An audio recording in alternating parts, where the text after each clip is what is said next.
আজকে কয়দিন সোশ্যাল মিডিয়াতে একটা নিউজ খুব তোলপাড় করে দিচ্ছে।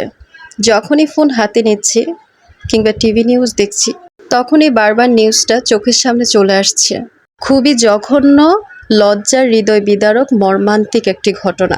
একটা শরীর, 18-20 জন পুরুষ, 113টা কামড়ের দাগ। চিন্তা করা যায়? জাস্ট ইমাজিন একটি সুস্থ মেয়েকে ঠিক কতক্ষণ গলা চেপে ধরে রাখলে তার চোখের মনি দিয়ে রক্ত বেরিয়ে আসে। এই ঘটনার যে বিষয়টি আমাকে সবচেয়ে বেশি হার্ট করেছে, কষ্ট দিয়েছে, সেটা হচ্ছে এই পুরো সময়টায় যে দুজন ব্যক্তি মমিতার হাত চেপে ধরেছিল, তাদের মধ্যে একজন মমিতার ফিমেল কলিগ ছিল। আমি আবারও বলছি, মমিতার ফিমেল কলিগ ছিল। আর ফিমেল কলিগ মানে হচ্ছে তার মহিলা সহকর্মী। মমিতা চোখ দিয়ে রক্ত বেরিয়ে আসার আগ মুহূর্তেও মমিতা নিশ্চয়ই এই ফিমেল কলিগের দিকেই তাকিয়েছিল। চোখের ভাষায় বারবার বোঝানোর চেষ্টা করছিল, আমাকে বাঁচাও, তুমিও তো একটি মেয়ে। কারে বিশ্বাস করবেন আপনি? যেখানে একটা মেয়ে হয়ে একটা মেয়ের এত বড় ক্ষতি করলো।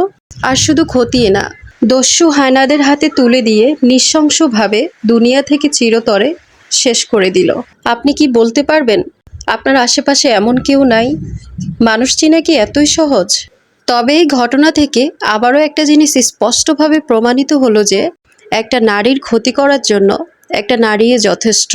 এই যে যেসব মেয়ে এইসব অপরাধীদের সাপোর্ট করলো, সাহায্য করলো, একটা মেয়ে হয়ে তারাই আসলে ওইসব অপরাধীদের চেয়েও বেশি ভয়ঙ্কর।